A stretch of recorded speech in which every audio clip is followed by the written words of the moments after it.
Where's the mute button? Okay, according to this thing, we're live. I hope we are. Good evening, folks, for all one or two of you that show up. It's Omega Files Live. And we're here to discuss the Star Beast. And of course, then we're going to talk about Wild Blue Yonder. Joining me tonight is DWC. We got William, we got AJ. Some of the other guys are off at sporting events or whatnot, whatever they're doing on a weekend. But first off, we're going to do a little catch up. We're going to have to talk about the Star Beast and, what we thought about it, what was our feelings about it, how did it hold up? Was the Star Beast the Star Bust? Who knows? Let's find out. Okay, we'll start at the top. DWC, go on ahead. What did you think of the Star Beast? Right, so my usual summary these days. After nearly a year off our screens, Doctor Who is back with a bang. With a bigger budget, and with the return of David Tennant and Catherine Tate, it feels like they never even left. Along with new character, Rose, played wonderfully by Yasmin Finney. Adapting one of the most popular comic stories, Beep the Meep, or the Meep as they're referred to here, finally makes their way to TV, voiced by Miriam Margolyes, who gives a brilliant performance as cute and scary. This episode brought all the excitement you expect from Doctor Who, while taking time to remind you of its past, including the Doctor being slapped by mothers. And while the misdirect of which aliens are good or bad has been done to death, it was still done in a funny way by having the Wrath as posh. Well, we also get great humour by learning all wheelchairs have weapons in them. This episode also brings issue of transphobia into light in a way Russell never really did with homophobia last time round, where before he just treated being gay as so normal anywhere they went that it didn't even need to be brought up. Maybe because trans issues are probably harder to write without literally saying it, so Rose being dead named was the only way to say it. But it's good to see Rose has the support of her family, even if Sylvia slips up with her pronouns. And Sean deserves a medal for not being fazed by an alien. Unfortunately, the episode falls short by the ending. While I appreciate the idea to make it so Rose being non-binary, while female presenting, is what made her the hero, it also implied Rose is non-binary because of the Doctor, which frankly could be interpreted as being non-binary is unnatural and alien, something I don't think Davis was intending. And yes, if Donna could have just let go of the meta crisis, why didn't she do it before? No, not to mention that undermines the ending of season 4. All in all, a good episode, but who is the boss? The Meep spoke of? Well, we'll have to wait next series, because Tennant has said in the commentary for this episode he doesn't know. So it's not in these specials. But if the next 2 episodes are anything like this, then I'm excited for the future. Sorry, I just had to find the unmute button again. Okay. Haven't used this bit of software in a little while. Okay, so William, what did you think of it, Star Beast? It was great to see the return of Doctor Who and with David Tennant. As you could tell from the opening credits that there was money put into the episode, even though the musician, in my opinion, he just nitpicked certain music from David Tennant's run and combining it to one. I didn't really care about Rose and the non-binary nonsense because she wasn't traveling with the Doctor, so her story should have been quick. Like the way Donna was talking with the Doctor about it, like that. Make it the focus, because that's not the focus. The Meep and the Hunters was the main focus of the episode, and of course the unit being there, which is weird because I thought Kate Stewart was going to show up, but that didn't happen. So so it stood out pretty good. Now we know it's not Beep the Meep because he never called himself Beep the Meep. He said the Meep. So so you can say that specific story stands out like that. But it was the TARDIS looked. You could tell they put money in the TARDIS. Whoa, that was great. It looks beautiful. I like that. It stood out real good. The thing that comes now a week later, the big stink about it is the way they say the doctor was like castrated by the females like that. That but which I mean RTD is RTD. He wants to write it the way he wants to write it. Of course, the way when I saw the episode and the way they were talking to the doctor, I was like, how are they aware that after Tenet that he was other besides the eunuch? I'll talk about Rose and Donna. How they knew that doctor was a woman before? I mean, they never, they didn't know about it. So we had to wait till, of course, the White Blue Yonder supposedly that solved that question. But that really stuck in my head. I said, why are they bringing that up anyway? I said, you could tell this is the doctor. This is your doctor. Don't bring up the other doctors. But if you're gonna be doing that, I mean, you wasted a few precious moments of time. Of course, the climax, of course, that the Meep is the villain, which was pretty good. I like that. That's pretty smart. Yeah, you could say that. Excuse me. It has been done in other science fiction and even horror. And I mean, all over in old books, it had been used as somebody who was something good. It turned out to be the other way. So that was pretty nice. Of course, you could tell by the way the Meep was talking that he had a boss. And we know who the boss is, so we're gonna see that next week.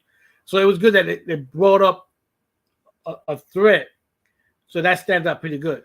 I'm just a little bit. I'll wait till we do the review of White Blue Yonder. I'll talk about that by next week. So I'll stop right there. Okay, AJ, go on ahead. Yeah, it was good to see, I guess, Tenet back. Although I guess it was just to draw in new people for the next season that's coming, which is going to be season 1, apparently, starting again with a new numbering system. David Tennant's monologue at the beginning was pretty cool. The title sequence is pretty much a mashup of a bit of Levin's original title sequence, a bit of Jodie's thrown in there, just made a bit high res and more high def.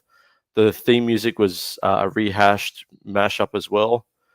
And the story to me felt a little bit rushed. For an hour-long episode, it felt very quick. It felt like 35, 40 minutes, something like that. And also the story elements, it felt a lot like E.T., but with an evil twist, the alien being the evil one, especially that scene where it hides in the toys, the Meep hides in the toys like E.T. does, and the parent thinks, that the alien's a toy. It was cool to see Donna back. Gotta love that. My wife will love that too. She hasn't seen the episode yet, but new TARDIS console room, new screwdriver, changing the outfit. That's not really either here or there. That's gone by the end of episode 3 for this, so doesn't matter. But so far, it's good. Not too bad. Yeah, Jamie there brought up a good point. Yeah, for us folks who are in the know, this was a comic a long time ago. I brought that up that, once upon a time, the Doctor was technically a Marvel superhero because he was a Marvel comic. And as I brought up before, he was a little bit everywhere. For a while, he traveled with a guy named Death's Head, who was from the Transformers universe. So it's kind of freaky, but it happened. But this is where, they got the idea for the Star Beast. They kind of rewrote that comic book into this script. It was a good adaptation. I enjoyed the story for the most part. I agree with you guys down there on the bottom of the screen. The opening theme was just a rehash.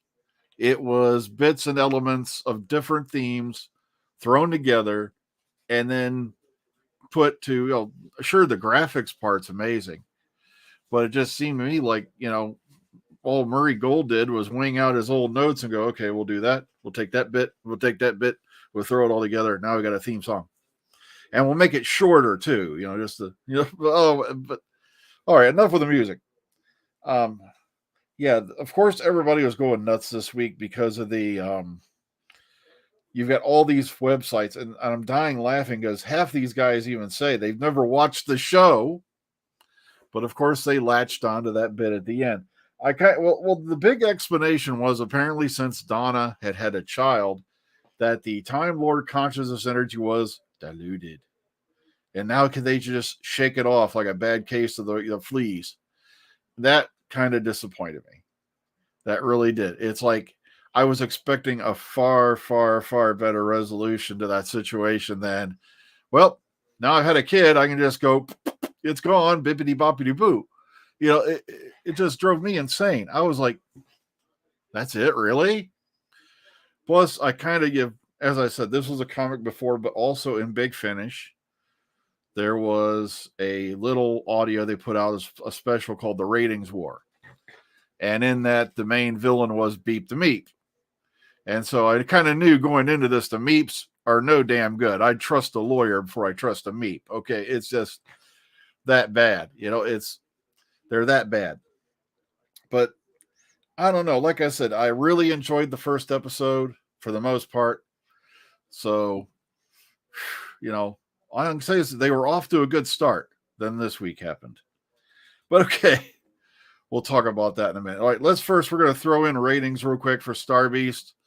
Out of 10, what'd you give it? Let's start at the bottom. Let's start with AJ. What'd you give the Star Beast out of 10?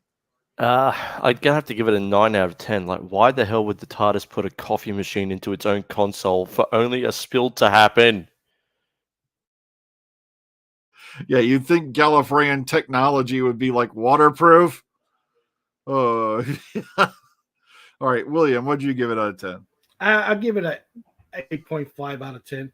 Like the nitpicks that I did about it, of course, people was complaining like that. It's not bad. But what's funny, you got 3 specials. You could have easily extended them a couple of minutes each just to fill up, make sure there wasn't rushed or nothing like that.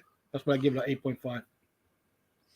Okay, I just want to say this real quick before I go to DW. Roger Batista said, did you guys notice the warehouse where Beep's spaceship landed had the names of the Star Beast comic book creators' names? I completely missed that. Okay. I missed that. All right, that's a nice little Easter egg. Plus, one other Easter egg is when the Doctor flipped on the wig and was doing the Justice thing. That was like right out of Stones of Blood when it was the 4th Doctor with the Megara. That's what it reminded me of right off the bat. Okay, DWC, what'd you give it out of 10? I'm giving a 9 like AJ, but that 9 is mainly just for how it ended, which I thought just a bit too easy. Yeah, I'm gonna give it a solid 8. Because to me, it's like the whole premise of this thing is somebody spilled coffee on a console, and you can shake off a Time Lord consciousness once you have a kid, like I said, like a bad case or have like a cold. It's just that to me was just a very lame way of getting out of it. But okay, then this week happened. Wild Blue Yonder. Oh, goodness gracious. It's a classic ship in a bottle type, episode. We're out once again on the edge of the universe. I ain't got an echo effect, so. Okay, let's start at the bottom this time. AJ, what did you think about Wild Blue Yonder? I think this story felt more like Midnight 2.0 because just the weirdness and the wackiness, of the double version of the Doctor and Donna appearing and creeping them out and absorbing them and their memories. It just felt like it was almost like Midnight to me. Also, the spaceship on the inside kind of looked like the movie Event Horizon, if you've seen that. Yeah, the long corridor in that space. Yeah, it looked exactly like that, although it was a lot more, nicer, neater, and whiter. I love the effect of the arms and the jaw. When my arms are too long, and all of a sudden you just see these gigantic arms on the floor. I thought it was CGI, but apparently not. They're actual prosthetic props, which is pretty cool. It's just who wrote Midnight? I can't remember for the life of me who wrote Midnight. Anyone know in the comments or whatever? That was Stephen Moffat, wasn't it? Wrote Midnight, or was I can't remember off the top of my head. Well, anyway, that's what it felt like to me because you got an unseen alien menace that's causing everyone to not trust each other until something happens, and then it just resolves, which I thought was pretty cool. Jamie says RTD did Midnight.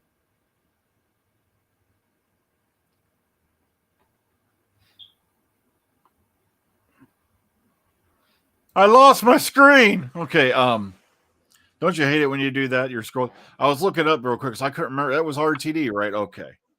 I wasn't sure if it was RTD or Moffat. I'm sorry. Okay, so thank you, Jamie. Let's go to William. What did you think of it? This one bugged me out because the opening sequence with Isaac Newton didn't even need to be there. You could have showed the ship and the pilot escaping as the opening sequence. Even though it happened a while ago like that, you could have showed that as an opening sequence, and after the credits, you see the TARDIS landing like that. So that the Isaac Newton wasn't needed. It was to me that was like his only comic thing, but it wasn't really needed. It because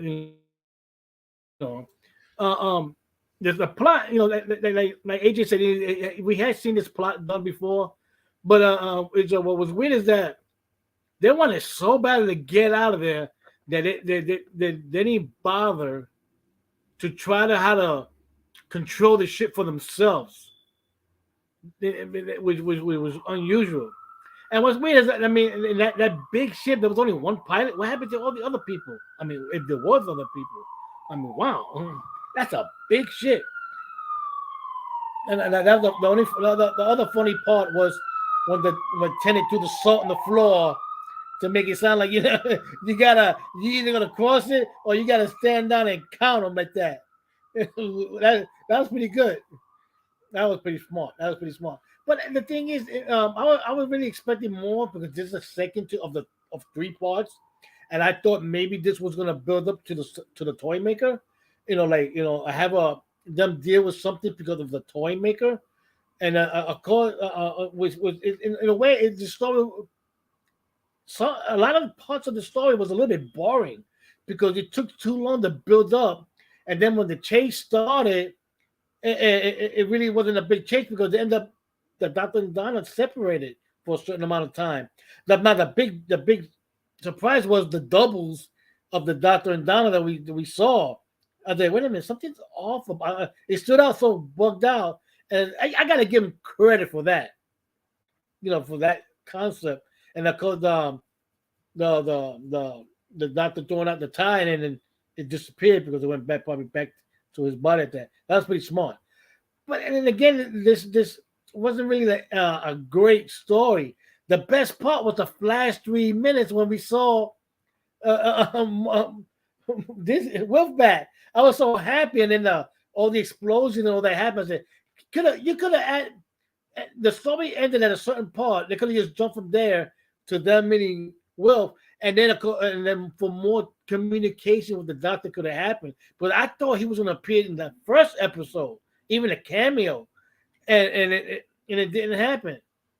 And so now, and then so that I'm happy to see him because we know that he passes away.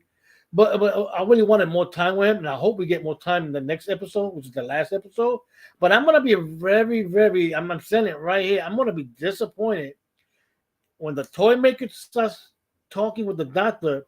If he only mentions that the only time they met was with the first Doctor, and we who read and listen to audios know that he had appeared a couple of met other Doctors. He don't bring that up. I'm gonna define the finale, so to speak, is not gonna have a great rating, and I'm saying it right here because I like how certain showrunners like to create supposedly new characters that we know they are based on certain characters that either was on books or Big Finish, like a certain archaeologist.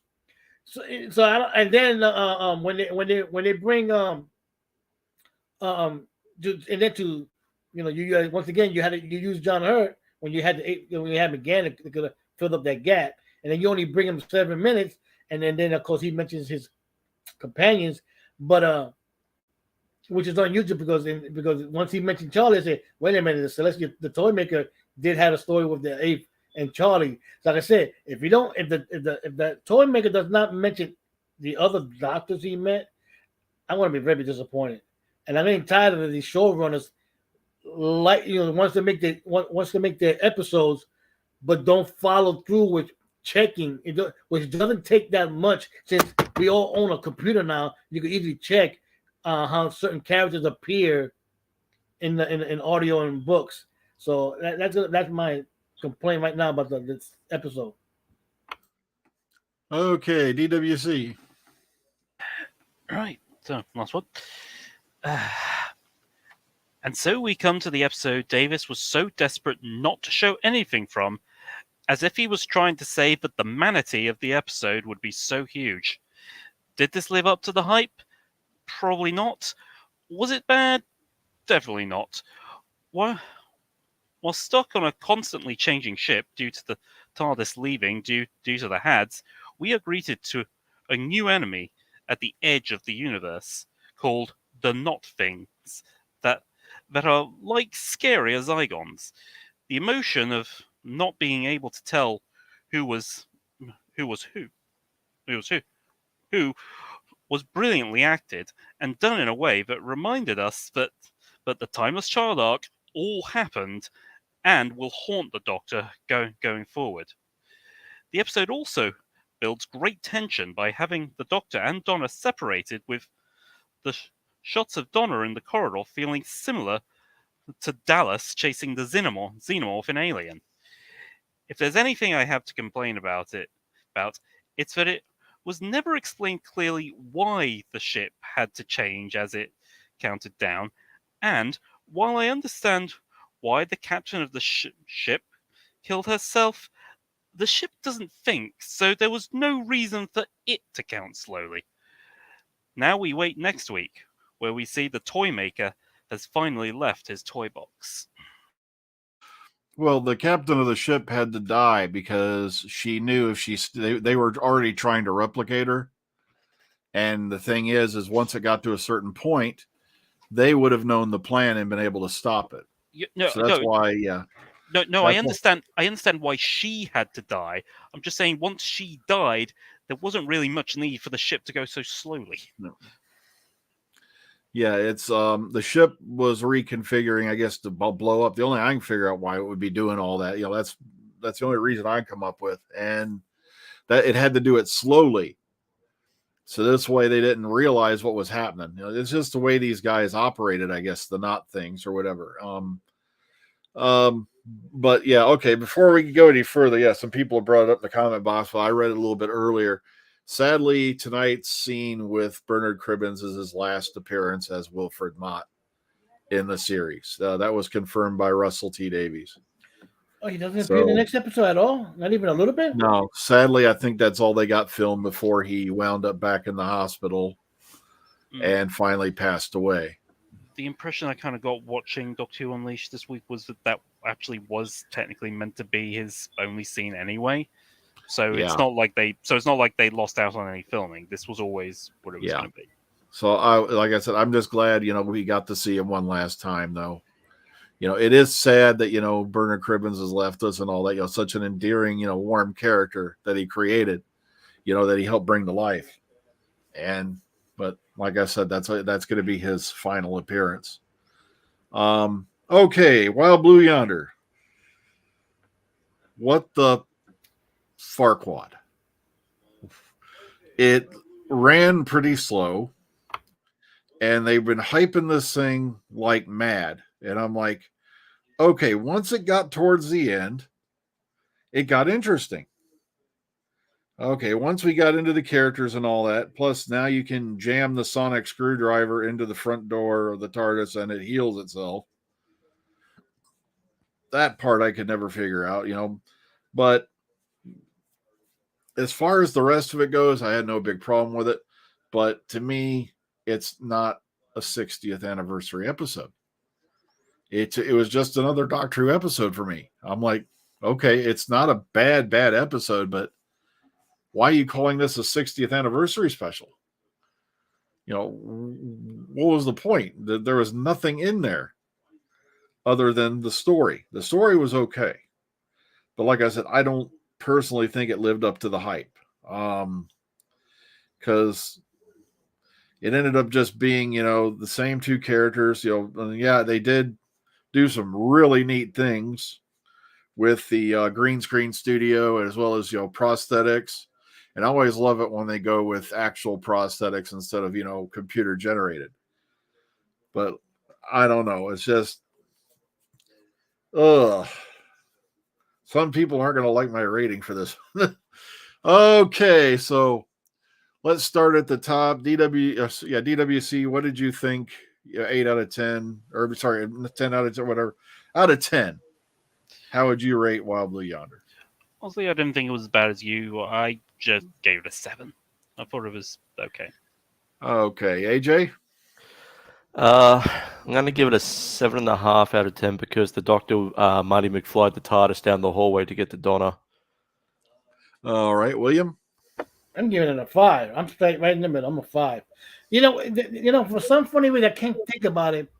The scenes with the being, reading Doctor's mind and all that reminded me of a Big Finish Artie with the 8th Doctor when he's in the alternate universe and when he runs into Rassilon, and then I think there was a being there that was reading his thoughts and stuff like that. I just can't think of it right now, but that's what popped in my head. And I gotta agree with you. For a 60th anniversary, this not sticking up to a 60th anniversary. It makes no sense. I mean, geez, at least Big Finish had a bunch of crossovers and stuff like that. I mean, they haven't done nothing so far. And I'm a little bit. Hey, do we know how long the final episode is? How many minutes it is? I imagine it's. I imagine it's a good hour like the rest of them, but if you're talking crossover, we already know that Bonnie Langford's coming back for the next episode. That's next season. That don't happen to the next year. No.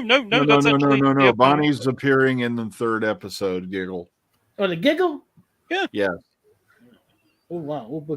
They pretty much, that cat was also out of the bag because when they took her new photo for Doctor Who magazine, right in the background's the unit helipad that they've been showing in the filming for the Giggle for like the last couple months. So they took that photo on set. So anyone who's saw the set photos with the new helipad with the unit logo and all that on it, that's what's sitting right in the background in her one photo they did for Doctor Who magazine.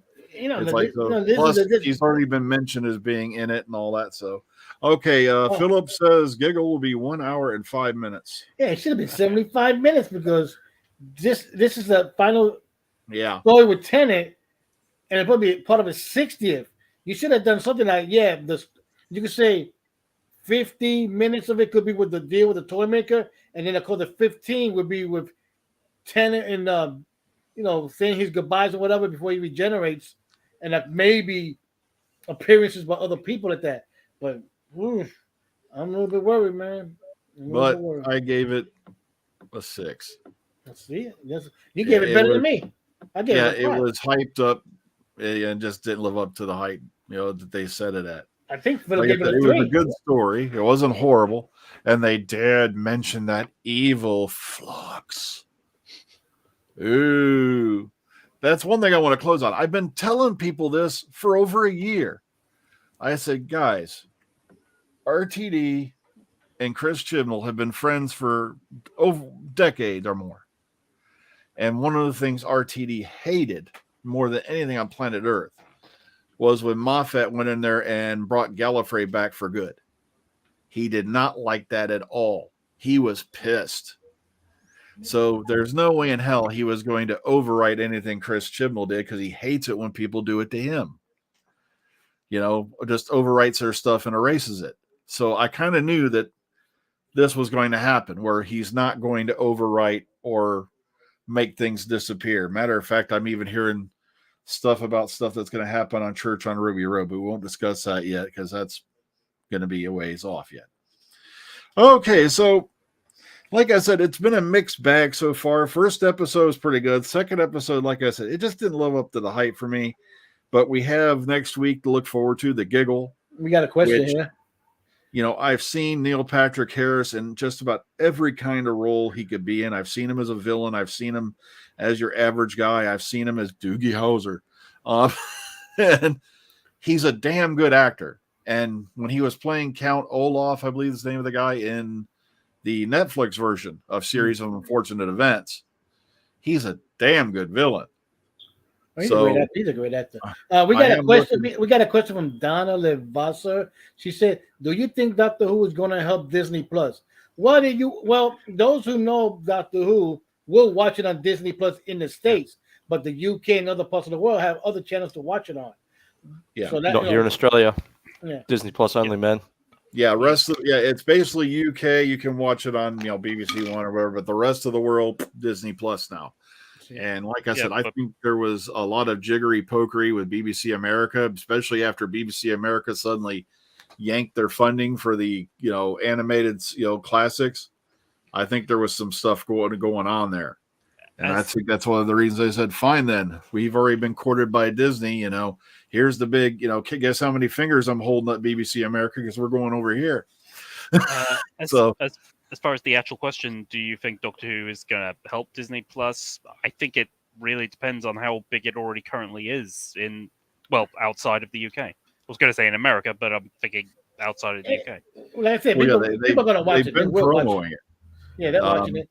They got promotion, so yeah. You're gonna have people watching even on YouTube. Sometimes when I'm running through videos, I'll get an ad for Doctor Who on Disney Plus coming up. So that's a funny one, Donna. I'll have to sit back and see, how it does. Plus, like I said, I haven't seen the consolidated ratings for Starbeast. But another thing that was flipping me out was all these guys going, "For fans hate this. It's Tennant's lowest ratings ever," and I'm like, when Tennant was on the air.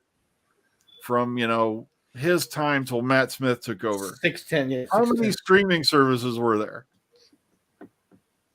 Pretty much almost none, if I remember right. I think there were any until Matt Smith came in, and even then, that was a little ways in. These And guys, sorry, yeah, if you want, and also you're going off BBC One ratings, and I'm like, that's what these guys are going off of. They're not even. We don't even have the consolidated rating in yet.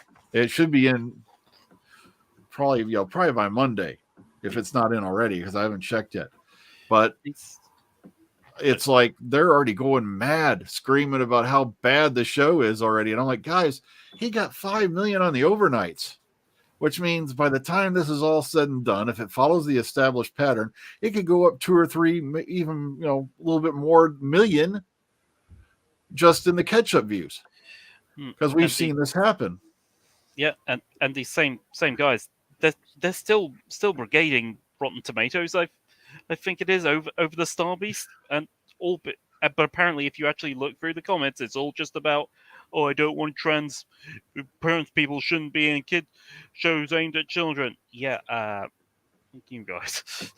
Yeah, and the thing is, I still can't figure out for the life of me why anybody is taking Rotten Tomatoes seriously, because they already had to shut down whole sections of their website because they finally admitted they were being botted.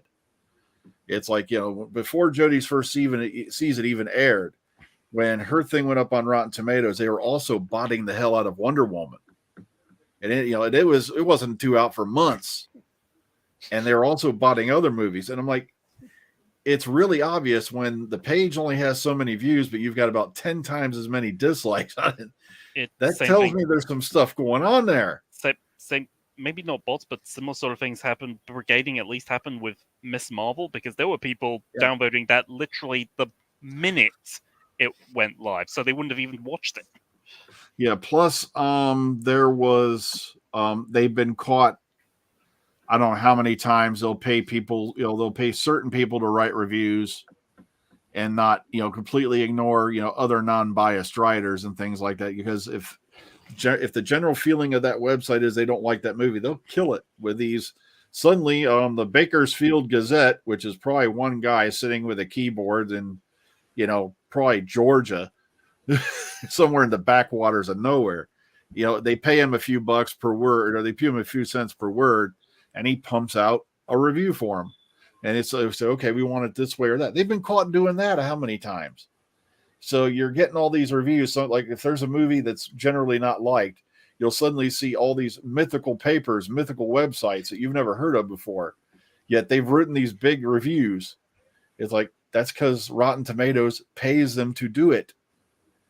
So I can't figure out why anybody still takes that site seriously. Hang on. Hang on, there's a comment here, but I think here's another question. We got a question. Yeah, it's a question from Neil. She's saying, did Disney put money into Doctor Who? yes.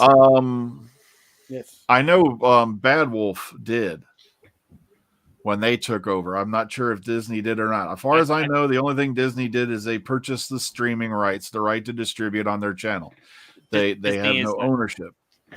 Disney is mentioned in the credits, literally at the end credits. So, Yeah. so Okay, so maybe they did. Like I said, I know they got Bad Wolf threw a bunch of stuff in. I have to go back and check my notes again. It's been a while since I even dabbled into that. So either way, I just want to touch on this comment here. Someone, I think it's a stupid comment in the same vein of what you're saying is stupid, right?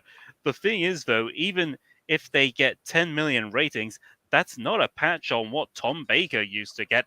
The ratings in that era, if I remember rightly, were much higher. Come and on, once again, how many Baker was channels 1974 to did you 81. have showing Doctor Who back then? Three. That's why I keep telling people. It's like, and I loved how this one guy even came on and said, well, that one thing about the Queen's funeral was debunked. No, it isn't. The Queen's funeral on BBC One got a consolidated rating. The official rating is 4.44 million. Now, if you add up all the channels together, it came out to 32 million, but that's if you add up all the channels individually. But on BBC One, it was 4.44. The lowest episode of Flux got like 4.75. So like I said, I don't know how people are saying that Tenet with an overnight over 5 million, and that's just the overnight, that's not even the consolidated, is a miserable failure. Like I said, it's just the way these guys play with numbers. The thing is, we know because we've seen it. Those of us who've been going to conventions, we know this is making successful because people are now buying stuff of Doctor Who again. I had nothing against Jodie, but she wasn't selling no merchandise because I just came last month, October. October was New York Comic Con, and David Tennant was there, and he was selling out everything. T-shirts, posters, and comic books of him. He was selling out. People was buying it like crazy.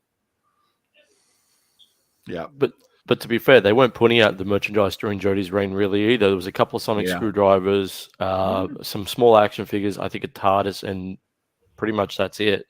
Yeah, I don't think they did a whole lot for poor Peter Capaldi either. There was two versions of his Sonic. There was the blue one he got later on, and then there was the 11/12 Sonic that they released as well. Well, folks, we've been rambling on and on. It's been almost 40 minutes. Let's go ahead and get on out of here. Join us next week. We're going to probably be live about the same time, about 8 p.m. Eastern, as we review The Giggle. So please join us for that. Please, everybody, until then, be kind, be calm, be safe. See you on the flip side. Enjoy the rest of your weekend, everyone. Be seeing you, and it better not be boring. Bye-bye. All right.